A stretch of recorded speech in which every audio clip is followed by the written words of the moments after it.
I stared at the certified letter in my hand, my blood pressure spiking so fast I could hear my pulse pounding in my ears. According to this notice from the Riverside Meadows Homeowners Association, my house in Gilbert, Arizona, was being foreclosed on for unpaid HOA fees totaling $873. The kicker: I was currently standing on a military base in Ramstein, Germany, serving my country as an Air Force logistics specialist, and I had been for the past 9 months. My name is Xavier Young, and I'm 32 years old. I bought my modest 3-bedroom ranch house in Gilbert 3 years ago when I got stationed at Luke Air Force Base near Phoenix. The neighborhood seemed perfect back then.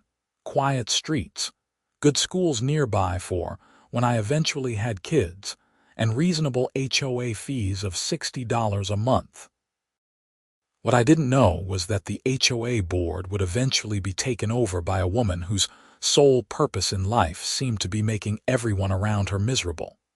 I immediately called my buddy Derek back in Arizona, the one who had been checking on my house every few weeks like I'd asked. "Derek, did you get any mail from the HOA? Any notices about late fees?" "What? No, man. I've been grabbing your mail from the box like you said. There's been nothing from the HOA. Just the usual bills and junk mail I've been forwarding to your email." I rubbed my temples, feeling a headache coming on. "Well, I just got a foreclosure notice. They're saying I owe them money and they're taking my house." "That's insane. You set up automatic payments before you left, didn't you?" "Of course I did. Every bill I have is on autopay. My mortgage, utilities, insurance, everything including the HOA fees. They should have been getting their money every single month." I spent the next hour on the phone with my bank, reviewing my account statements. Sure enough, every single month since I deployed, $60 had been automatically withdrawn and sent to the Riverside Meadows HOA account. I had proof of every transaction, complete with confirmation numbers and dates. Whatever was happening, it wasn't because I hadn't paid. The time difference made everything more complicated. It was late evening in Germany, which meant it was still business hours in Arizona. I dialed the number listed on the foreclosure notice, my jaw clenched tight. After 4 rings, someone picked up. "Riverside Meadows HOA, this is Patricia speaking." "Hi, Patricia. This is Xavier Young, lot number 47. I just received a foreclosure notice and there's been some kind of mistake. I've been paying my fees every month through automatic bank transfers. Let me pull up your account." I heard typing in the background. "Okay, Mr. Young. According to our records, we haven't received any payments from you since May of last year. You currently owe $873, which includes late fees and administrative costs. The foreclosure process has already begun." "That's impossible. I have bank statements showing the money was sent every single month. Every payment went through." "Well, we never received them. Perhaps you should check with your bank about where that money actually went." Her tone was dismissive, like she'd already made up her mind and didn't care what I had to say. I forced myself to stay calm. "I'm currently deployed overseas with the Air Force. I'm protected under the Service Members Civil Relief Act. You can't foreclose on my property while I'm on active duty." There was a pause. "I'll have to speak with our president about that. Can you hold?" I waited for what felt like an eternity, listening to terrible hold music. Finally, a different voice came on the line, this one sharp and nasal. "Mr. Young, this is Brenda Hutchison, president of the Riverside Meadows HOA board. I understand you're claiming to be deployed." "I'm not claiming anything. I am deployed. I'm calling you from Ramstein Air Base in Germany right now." "Well, we'll need proof of that. And even if you are deployed, it doesn't excuse you from your financial obligations. We have rules here, Mr. Young, and everyone has to follow them." I couldn't believe what I was hearing. "Madam, I have followed the rules. I've paid every month." And the Service Members Civil Relief Act is federal law. You cannot foreclose on active duty military members' homes. It's literally a federal crime. Don't you threaten me, Mr. Young. We've followed all proper procedures. You were sent multiple notices at your property address giving you opportunities to pay. You ignored them all. The foreclosure is moving forward unless you pay the full amount owed, plus the legal fees we've incurred, which now brings your total to $1,200. I never received any notices because I'm not at my property. I'm in Germany, and I set up mail forwarding, but your notices never came through. That's not our problem. Perhaps you should have been more responsible before abandoning your property. Abandoning. I was serving my country, not abandoning anything. My hands were shaking now, anger flooding through me. I want to speak with your legal counsel. What you're doing is illegal. Our attorney is Richard Morrison. Feel free to contact him. His information is on our website. Now, unless you're calling to arrange payment, I have other matters to attend to. She hung up before I could respond.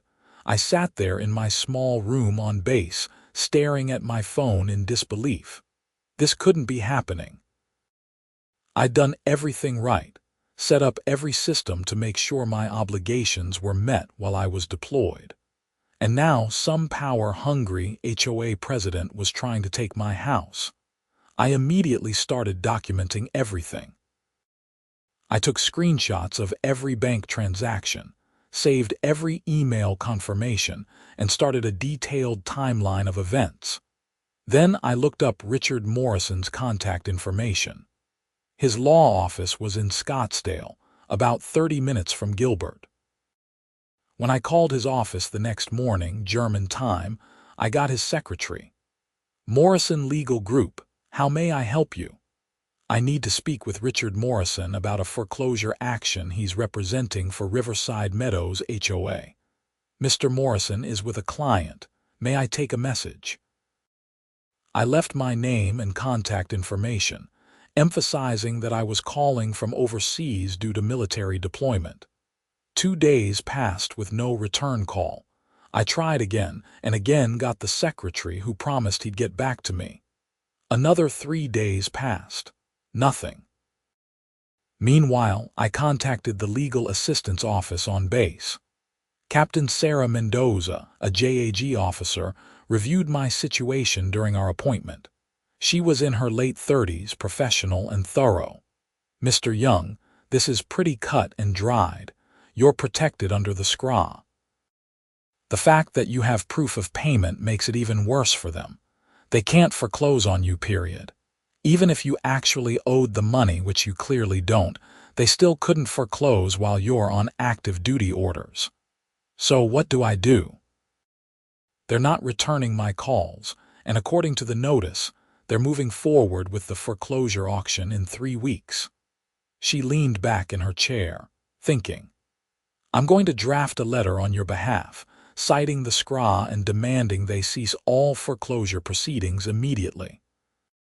I'll also request they provide documentation showing why they believe you're in arrears when you have clear proof of payment. We'll send it certified mail and via email. If they ignore it, we'll escalate." "Escalate how?" "We contact the Arizona Attorney General's office and file a formal complaint. We can also reach out to military support organizations that handle these kinds of cases. And if necessary, we file a lawsuit for violations of federal law. The penalties for violating the SCRA can be severe." Relief washed over me. Finally, someone who understood what was happening and could help. "Thank you, Captain. I really appreciate this. That's what we're here for. These situations happen more often than they should. Some HOAs and creditors either don't know about the SCRA or don't care. Either way, they're about to learn." The letter went out the next day. I received a read receipt showing it had been delivered to both Brenda Hutchison and Richard Morrison's office. Then I waited and waited. 5 days passed with no response. I called Derek again. "Can you do me a favor? Drive by my house and see if there are any notices posted on the door or in the yard." "Sure, man. Give me an hour and I'll head over there." When he called back, his voice was tight with anger. "Xavier, there's a foreclosure sign in your front yard. Big red letters announcing the auction date. Your neighbors can all see it." My stomach dropped. The embarrassment was bad enough, but more than that, I was furious. I'd served my country honorably, done everything by the book, and this HOA was treating me like a deadbeat. "Take pictures of everything," I told Derek. "The sign, the front of the house, anything else you see." He sent me the photos within minutes. The sign was huge and impossible to miss. It listed the auction date as March 15th, just 2 weeks away. I forwarded everything to Captain Mendoza immediately. Her response came within an hour. "This is unacceptable. I'm contacting the Attorney General's office today. I'm also reaching out to the Military Warriors Support Foundation. They have attorneys who specialize in this exact situation." Things started moving fast after that. The Arizona Attorney General's office assigned an investigator to my case. The Military Warriors Support Foundation connected me with a civilian attorney named James Patterson, who worked on these cases pro bono for deployed service members. And Captain Mendoza continued coordinating everything from the military side. James Patterson called me directly, his voice gruff but kind. "Son, I've been doing this for 20 years. What they're doing to you isn't just wrong, it's criminal. The SCRA exists specifically to protect service members from this kind of predatory behavior. We're going to fix this, and we're going to make sure they understand they can't do this to anyone else." "I just want to keep my house," I said. "I worked hard to buy it. It's my home. You'll keep it. And they're going to pay for what they've put you through. Now, tell me everything from the beginning." I spent an hour walking him through every detail. He asked pointed questions, took extensive notes, and occasionally muttered things under his breath that I couldn't quite make out, but that sounded decidedly uncomplimentary toward Brenda Hutchison. "Here's what we're going to do," he said when I finished. "I'm filing an emergency motion with the Maricopa County Superior Court to halt the foreclosure immediately. I'm also filing a formal complaint against the HOA and Brenda Hutchison personally for willful violation of the SCRA, and we're demanding a full accounting of where your payments went." What if they claim they never received the payments? Then they're either incompetent or lying. Either way, you have proof the money left your account and was sent to them. If they can't account for it, that's their problem, not yours. And it doesn't change the fact that you can't be foreclosed on while you're deployed. The emergency motion was filed 2 days later. I received a copy via email, and reading it gave me chills. James had outlined everything in precise legal language, citing specific sections of the SCRA and providing evidence of my active duty status, my payment history, and the HOA's continued actions despite being notified of the legal violations. The court scheduled a hearing for March 8th, 1 week before the planned foreclosure auction. James assured me I could appear via video conference from Germany, which the court had approved given my circumstances. Meanwhile, Derek reported that neighbors had started asking questions. Apparently, word had spread about the foreclosure sign, and people were talking. Mrs. Chen from next door had even stopped by to ask Derek if I was okay, worried that something had happened to me overseas.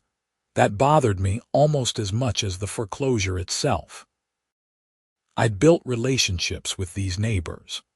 They'd welcomed me when I moved in, and I'd helped several of them with projects around their houses. Now they probably thought I was irresponsible, that I just stopped paying my bills.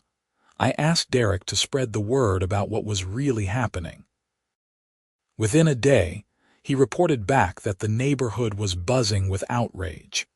Apparently, I wasn't the only person who'd had problems with Brenda Hutchison. She'd been HOA president for 18 months, and in that time, she'd made life miserable for dozens of residents with petty complaints, excessive fines, and aggressive enforcement of minor rule violations. People are talking about organizing, Derek told me.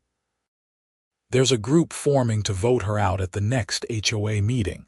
They're calling it the Riverside Resistance. Under different circumstances, I might have laughed at the name, but right now, I was too stressed to find much humor in anything. The days crawled by until the court hearing. I barely slept the night before, running through everything in my mind.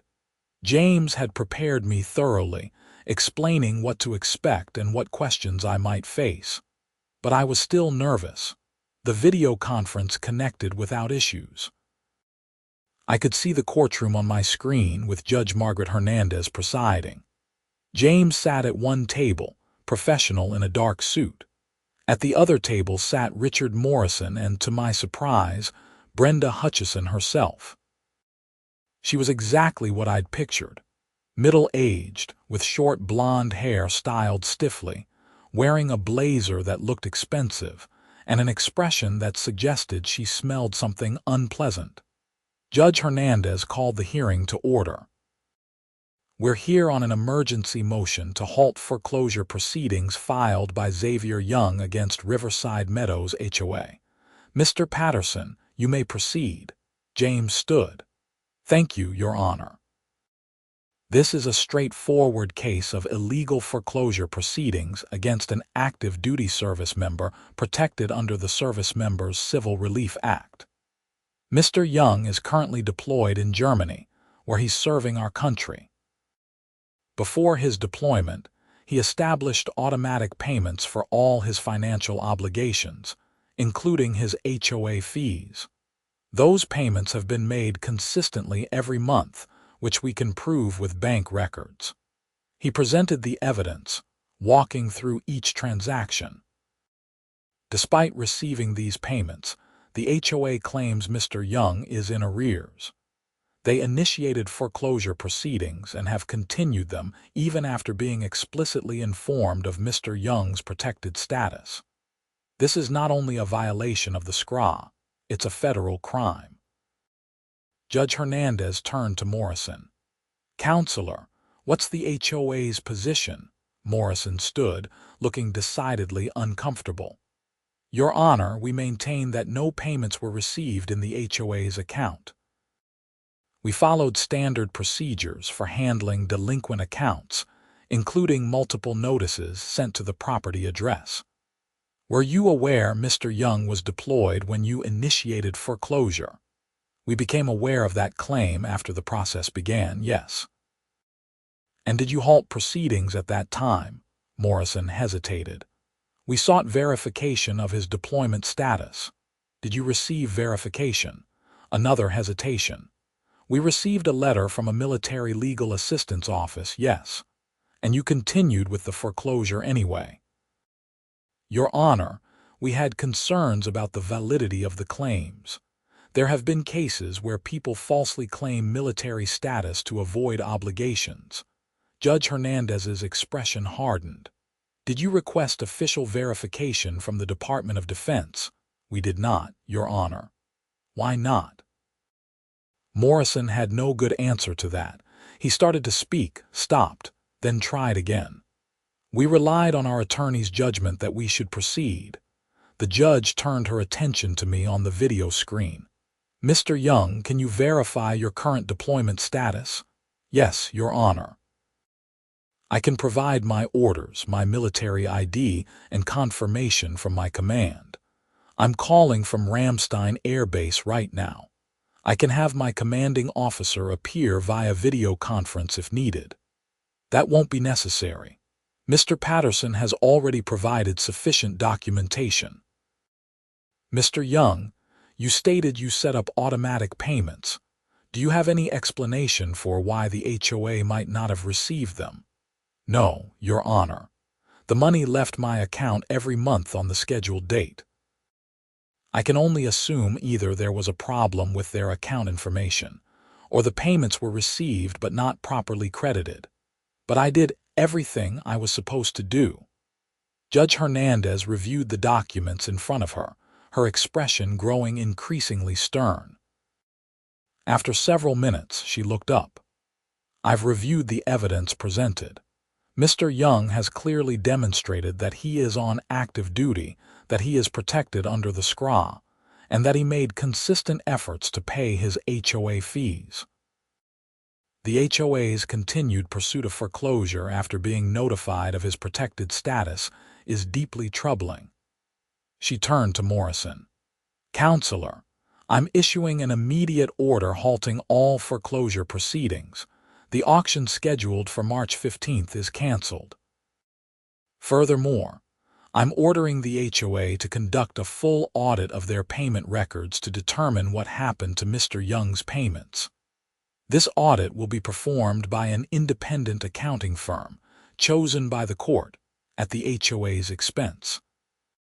Brenda Hutchison started to speak, but the judge held up her hand. I'm not finished, Miss Hutchison. The actions taken by your HOA board potentially constitute violations of federal law. I'm referring this matter to the United States Attorney's Office for investigation of possible SCRA violations. Additionally, I'm ordering you personally and the HOA to remove the foreclosure sign from Mr. Young's property immediately, and to send written notification to all residents of Riverside Meadows that the foreclosure was invalid and has been canceled.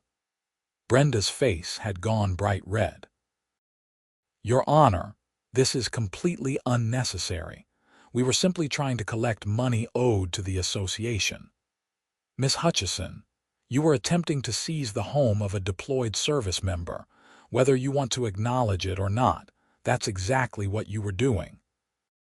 The SCRA exists because people like Mr. Young shouldn't have to worry about losing their homes while they're overseas serving our country. Your organization's actions were not just wrong, they were illegal. The judge's words hit like hammer blows. I felt vindication washing over me, but also lingering anger at everything I'd been put through. Judge Hernandez continued. Mr. Young, I'm also ordering the HOA to reimburse you for any legal fees you've incurred in fighting this foreclosure. They will also pay for the independent audit. Is there anything else you'd like to address with the court? James spoke up. Your Honor, we'd also like to request compensation for the emotional distress and reputational damage Mr. Young has suffered. Having a foreclosure sign in your yard while you're deployed and unable to physically defend yourself or your reputation is particularly harmful. Noted. I'll take that under advisement. We'll schedule a follow-up hearing in 30 days to review the audit results and address damages. This hearing is adjourned. The video feed cut out. I sat there in my room, hands shaking with a mixture of relief and residual anger. My phone rang almost immediately. It was James. That went about as well as it could have, he said. Judge Hernandez doesn't mess around, especially when it comes to military protections. The fact that she's referring it to the U.S. attorney means Brenda and the HOA could be facing criminal charges. What happens now? Now we wait for the audit. My guess is they're going to discover that your payments were received, but either misallocated or deliberately ignored. Either way, it proves you were never actually delinquent, and will push hard on the damages claim. What they put you through was unnecessary and harmful. Over the next few weeks, things developed rapidly back in Arizona. Derek kept me updated on everything. The foreclosure sign came down within hours of the hearing. The HOA sent out a tersely worded letter to all residents stating that the foreclosure had been postponed pending resolution of payment disputes. James immediately fired back, demanding they use the exact language the judge had ordered, acknowledging the foreclosure was invalid and canceled. The independent audit began, conducted by a forensic accounting firm out of Phoenix. They requested access to all HOA financial records, bank statements, and payment processing systems. According to Derek, Brenda was furious about the whole thing, complaining loudly at an HOA meeting about the cost and the harassment they were facing. That meeting, by the way, turned into a near revolt. The Riverside resistance group that Derek had mentioned showed up in force. Over 60 homeowners attended, many of them with complaints about Brenda's leadership. Stories poured out about arbitrary fines, selective enforcement of rules, and a general atmosphere of intimidation. One resident, a retired teacher named Margaret Davis, stood up and delivered what Derek described as a blistering speech about how Brenda had fined her $300 for having her trash cans visible from the street on a non-pickup day, even though it was because she'd been in the hospital recovering from surgery and couldn't move them. Another homeowner, Thomas Rodriguez, explained how he'd been threatened with legal action for painting his front door navy blue instead of the approved colonial blue, even though the colors were virtually identical. The stories went on and on. By the end of the meeting, a petition was circulated to call for a special election to remove the entire HOA board and replace them with new leadership. Within a week, they had the required signatures from 50% of homeowners. Meanwhile, the audit results came back. I received a call from James with the news. "Xavier, you're going to want to sit down for this. What did they find? Your payments were received, every single one of them. They were deposited into the HOA's account exactly as they should have been." I felt my jaw drop. Then how did they claim I was delinquent? That's where it gets interesting. The accounting firm found that someone manually changed your account status to show unpaid balances. The actual money was there, but the records were altered to make it look like you owed money. Who would do that? According to their investigation, the changes were made from Brenda Hutchison's login credentials. She's the one who marked your account as delinquent, generated the late fees, and initiated the foreclosure process. Why would she do that? James was quiet for a moment. We don't know for sure, but the auditors found something else interesting. They examined other accounts too, looking for patterns. Guess what they found? More fake delinquencies. Bingo. 14 other homeowners had similar alterations to their accounts. All of them military members or first responders, police officers, firefighters, that sort of thing. Brenda would mark accounts as delinquent, charge late fees and administrative costs, and pocket the extra payments when people paid the inflated amounts. The scope of it stunned me. She was running a scam. That's exactly what she was doing. The auditors estimate she's collected over $30,000 in fraudulent fees over the past 18 months. This isn't just an SCRA violation anymore, Xavier. This is criminal fraud, embezzlement, and probably a dozen other charges. The U.S. Attorney's Office moved quickly once they received the audit results. Federal agents showed up at Brenda's house at 6 in the morning on a Tuesday. Derek happened to be driving by on his way to work and saw the whole thing unfold. He called me immediately, his voice excited. "Dude, the feds just arrested Brenda. I'm watching them put her in a car right now. There are like 5 agents going through her house." The news hit the local media by that afternoon. HOA president arrested for fraud, read the headline in the Arizona Republic. The story detailed the charges: wire fraud, embezzlement, violations of the Service Members Civil Relief Act, and theft. The U.S. Attorney's statement was scathing, emphasizing that Brenda had deliberately targeted service members and first responders, knowing they would be less able to fight back due to their demanding jobs and deployments. Richard Morrison, the attorney who'd represented the HOA, released a statement saying he'd been misled by Brenda about the facts of the case and was cooperating fully with authorities. Reading between the lines, he was trying to save his own skin by throwing Brenda under the bus. Smart move, probably, but it didn't absolve him of his responsibility to do basic due diligence before trying to foreclose on someone's home. The special election for the HOA board was held 3 weeks later. Every single incumbent was voted out. The new board president was Thomas Rodriguez, the guy who'd been hassled about his door color. One of his first official acts was to issue a formal apology to me and every other homeowner who'd been targeted by Brenda's scheme. They also voted to reimburse all fraudulent fees, cancel all pending legal actions against homeowners, and implement new financial oversight procedures to prevent anything like this from happening again. The new treasurer was a CPA who volunteered to audit the books quarterly at no charge. My follow-up hearing with Judge Hernandez was held in mid-April. By then, the criminal case against Brenda was in full swing. She'd pleaded not guilty, but the evidence against her was overwhelming. At the civil hearing, James presented our case for damages. Your Honor, Mr. Young suffered significant harm from the HOA's illegal actions. Beyond the direct legal costs, which totaled over $5,000, he experienced severe emotional distress while deployed and unable to personally address the situation. He had his reputation damaged in front of his neighbors, with a foreclosure sign displayed publicly at his property. And he had to divert his attention and energy away from his military duties to fight a completely baseless foreclosure action.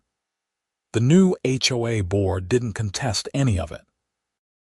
Their attorney stood and simply said, "Your Honor, the current board acknowledges the grievous errors made by the previous administration.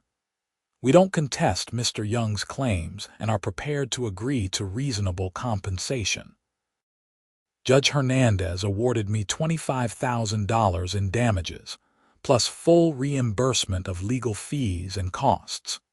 She also placed the HOA under court supervision for 2 years, requiring quarterly reports on their financial practices and homeowner interactions. "Let this be a lesson," she said, addressing the courtroom, "that homeowners associations are bound by the same laws as everyone else.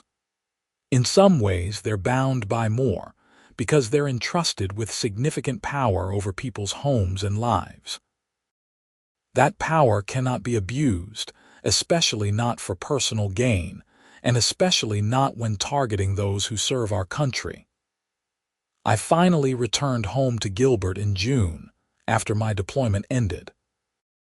Derek picked me up from the airport, and as we drove through the familiar streets, I felt a complicated mix of emotions. This was home, but it had almost been taken from me. When we pulled up to my house, I was surprised to see a small crowd gathered on my lawn. Neighbors I recognized and some I didn't, all holding a banner that read "Welcome Home Xavier" in big red, white, and blue letters. Mrs. Chen was there with her husband, Margaret Davis from the infamous HOA meeting, Thomas Rodriguez, and at least 20 others. They applauded as I got out of the car, and several people came forward to shake my hand or hug me. Mrs. Chen had tears in her eyes. "We're so sorry for what happened," she said. "We should have realized something was wrong earlier. Brenda had so many of us afraid to speak up." "It's not your fault," I told her. "None of us knew what she was really doing." Margaret brought over a plate of cookies she'd baked. "These are for you, dear. And if you need anything at all, you just ask. We take care of our own in this neighborhood, and we failed you once. It won't happen again." Thomas clapped me on the shoulder. "The new board is committed to doing things right. We've actually started reaching out to other military families in the neighborhood to make sure they know their rights and have support systems in place if they deploy. We never want anyone to go through what you did. The neighborhood barbecue they'd organized lasted for hours. People brought food, stories were shared, and for the first time in months, I felt the tension in my shoulders start to ease. This was what a community was supposed to be. Not some petty tyrant wielding power over trivial matters, but neighbors looking out for each other. The criminal trial for Brenda Hutchison took place that fall. I had to testify, which meant taking leave and flying back from my new assignment at Luke Air Force Base.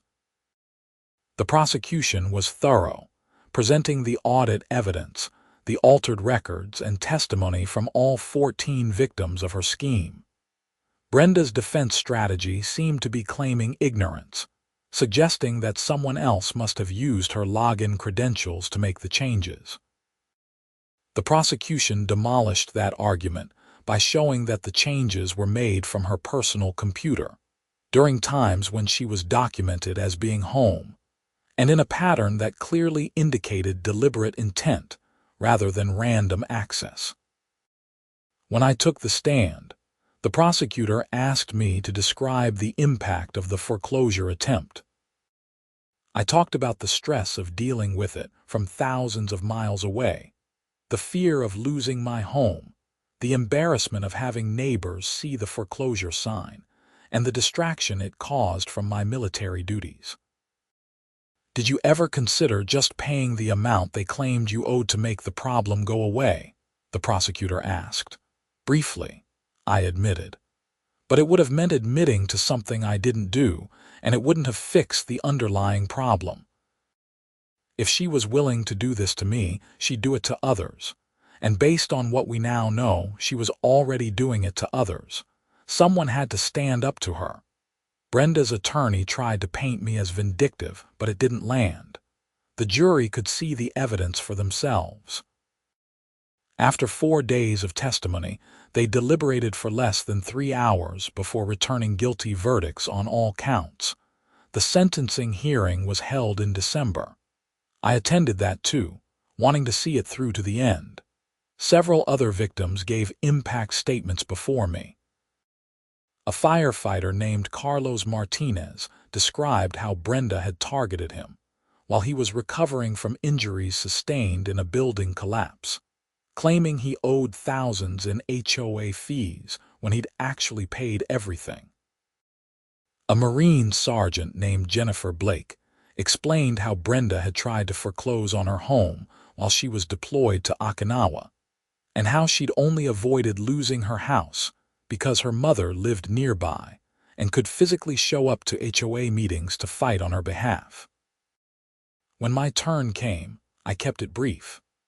Your Honor, what Brenda Hutchison did wasn't just about money. She targeted people who serve their communities and their country, people who often can't fight back because of the nature of their work. She betrayed the trust that comes with leadership in a community, and she did it deliberately, systematically, and without remorse. I hope the sentence reflects the severity of her crimes and sends a message that this kind of predatory behavior won't be tolerated. Judge Hernandez, the same judge who'd handled my civil case, sentenced Brenda to 6 years in federal prison, followed by 3 years of supervised release. She was also ordered to pay full restitution to all victims, totaling over $48,000, plus penalties and fines. Miss Hutchison, the judge said, you held a position of trust in your community. You were elected by your neighbors to manage shared resources and enforce reasonable rules for the common good. Instead, you used that position to prey on the very people who deserve our support and gratitude. Your actions were calculated, deliberate, and malicious. This sentence reflects not just the financial harm you caused, but the breach of trust and the targeting of protected individuals. Brenda was led out of the courtroom in handcuffs. She'd been allowed to remain free on bail during the trial, but now she'd be going directly to a federal detention facility pending transfer to prison. She didn't look at any of us as she left, her face a mask of anger and resentment. Outside the courthouse, several of us victims gathered to talk. There was a sense of relief, of justice finally being served, but also exhaustion. Fighting this battle had taken a toll on all of us. Carlos clapped me on the back. "Thanks for not backing down, man. If you just paid what she demanded, the rest of us might never have been discovered." "We all stood together," I said. "That's what made the difference." Life returned to normal after that, or as normal as life ever gets. The Riverside Meadows HOA, under its new leadership, became a model for how these organizations should operate. Transparent, fair, and focused on genuine community improvement rather than petty power trips. They published detailed financial reports quarterly, held open meetings where homeowners could voice concerns without fear of retaliation, and actually used the HOA fees for neighborhood improvements like new playground equipment and better landscaping in common areas. Thomas Rodriguez proved to be an excellent board president, managing to enforce reasonable rules while maintaining a light touch and common sense approach. When Mrs. Chen's grandson accidentally kicked a soccer ball through a neighbor's window, Thomas mediated between the families to arrange for repairs rather than issuing fines and threats. When the Johnson family wanted to install solar panels that didn't quite match the architectural guidelines, Thomas organized a board vote to update the guidelines to allow renewable energy improvements. The neighborhood became tighter-knit too. Monthly social events were organized, from movie nights in the park to holiday gatherings. People looked out for each other. When I deployed again the following year, this time to Qatar, multiple neighbors volunteered to check on my house, maintain my yard, and forward important mail. The new HOA board even created a formal program for supporting deployed military members, ensuring their homes were looked after and their concerns were addressed promptly. I received care packages in Qatar from Riverside Meadows families, cookies and letters and small comforts from home. Mrs. Chen sent a handmade quilt. Margaret Davis sent books. Thomas sent regular updates about the neighborhood, written in amusing detail about whose dog had dug up whose flower bed and the ongoing saga of the Martinez family's attempts to catch a roadrunner that kept taunting their cat. The experience changed how I viewed community involvement. After I returned from that second deployment, I volunteered to join one of the HOA committees, helping to review and update the community guidelines to make them clearer and more reasonable. I also started working with a veterans organization that helped military families understand their rights under the SCRA and other protective laws. Brenda's case became something of a landmark, cited in legal briefs and training materials about HOA oversight and SCRA enforcement. The Arizona Attorney General's office launched a statewide initiative to educate HOA boards about their legal obligations and the rights of military service members. Other states followed suit, recognizing that what happened in Riverside Meadows could happen anywhere. Richard Morrison, the attorney who'd represented the HOA, faced professional consequences too. The state bar investigated his conduct and found that he'd failed to exercise due diligence in verifying the facts before pursuing foreclosure. He received a public reprimand and had to complete additional continuing education courses on legal ethics and military legal protections. His law firm lost several HOA clients who didn't want to be associated with the scandal. As for the money I was awarded in damages, I put most of it toward paying down my mortgage. Some went to the veterans organization I'd started working with, helping fund their legal assistance program for military families facing similar situations. and I set aside a chunk for a proper security system for my house, along with updated financial monitoring tools to alert me immediately if anything unusual happened with any of my accounts.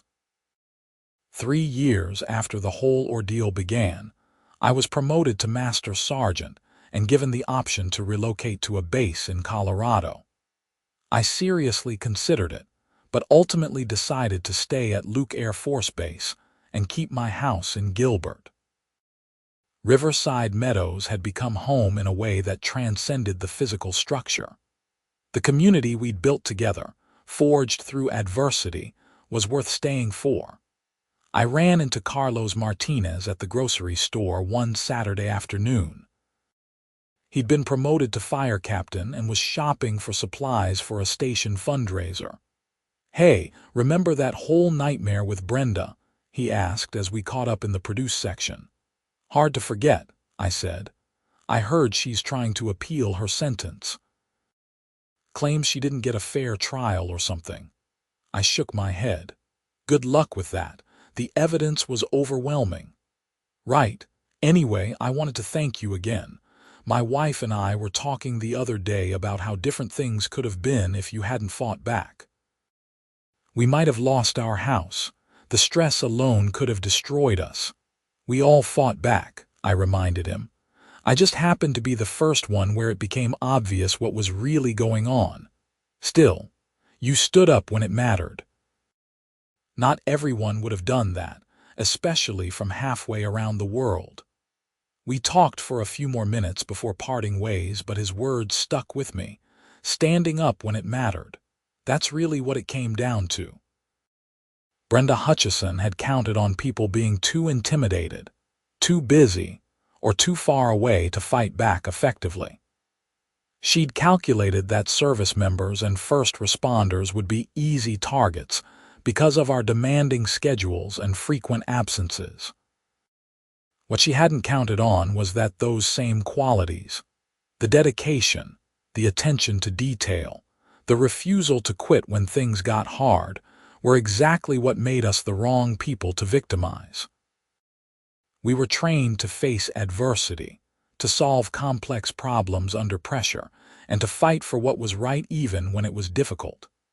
The final chapter of the saga came 4 years after the initial foreclosure notice. Brenda's appeal was denied, her sentence upheld by the appellate court. She'd serve every day of her 6 years. Meanwhile, the restitution she'd been ordered to pay was being garnished from prison wages and any assets she still had. It would take decades for the victims to be fully compensated through that mechanism, but the symbolic victory was more important than the money. The Riverside Meadows HOA thrived under continued good leadership. Property values in the neighborhood increased, not because of aggressive rule enforcement, but because people genuinely wanted to live in a community known for being welcoming and supportive. New families moved in, attracted by the neighborhood's reputation, and longtime residents stayed rather than moving away as many had planned to do during Brenda's reign. I finally met someone special, a teacher named Michelle Dennison who lived 3 streets over from me. We'd crossed paths at neighborhood events for months before finally going on an actual date. She knew the whole story about the foreclosure attempt. Everyone in Riverside Meadows did, but she brought it up one evening over dinner in a way that surprised me. "You know what impressed me most about that whole situation?" she asked. "What's that?" "You could have been bitter. You could have let it poison you against the neighborhood, against HOAs in general, against getting involved in community stuff. Instead, you chose to make things better. You turned something awful into an opportunity to improve things for everyone." I'd never thought about it quite that way. At the time, I'd just been focused on surviving the situation, on keeping my home and clearing my name. The bigger picture had emerged gradually. "I had good people around me," I said. "Captain Mendoza at the base legal office, James Patterson, Derek, the neighbors who stood up. I couldn't have done it alone. But you started it. You were the catalyst. That matters. We got married the following spring in the Riverside Meadows Community Park, with half the neighborhood in attendance. Thomas Rodriguez officiated, having gotten ordained online specifically for the occasion.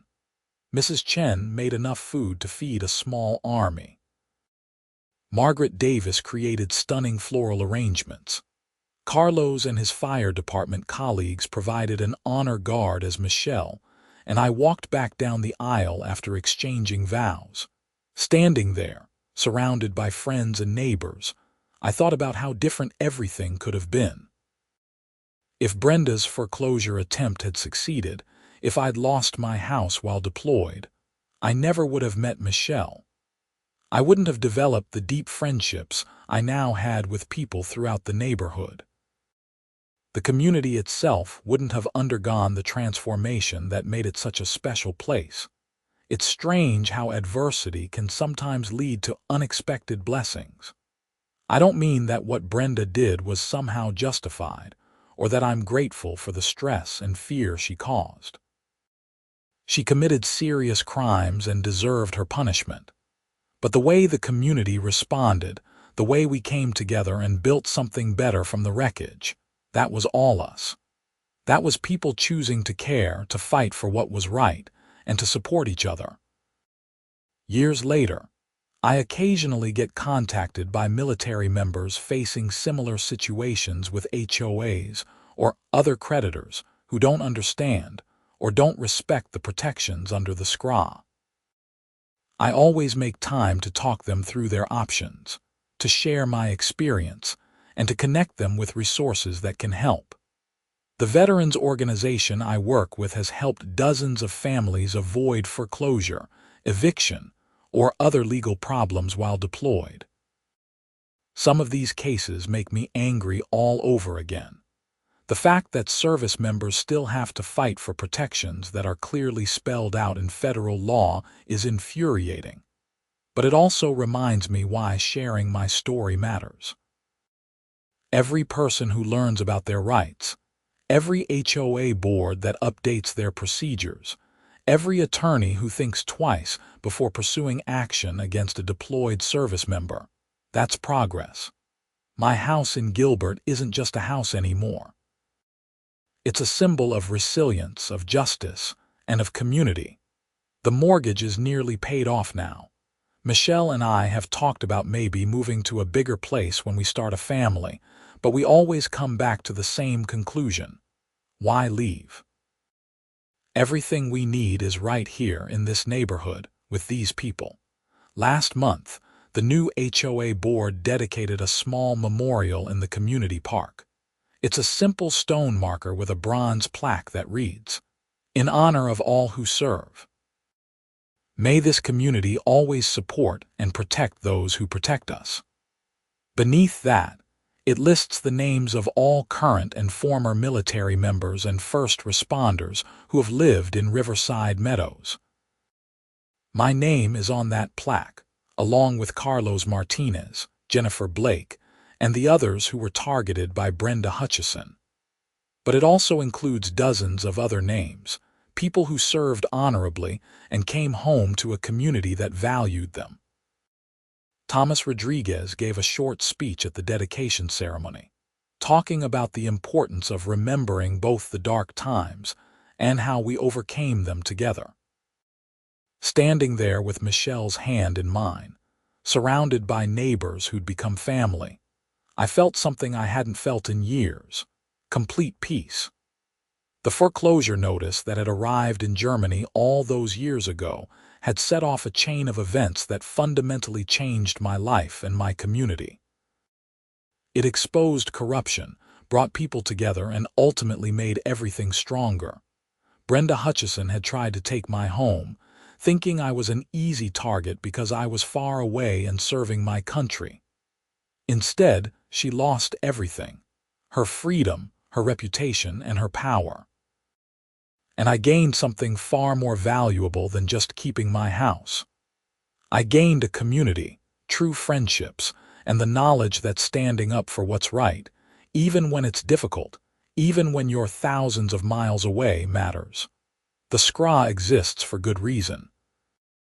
Service members sacrifice enough without having to worry about losing their homes or being taken advantage of while deployed.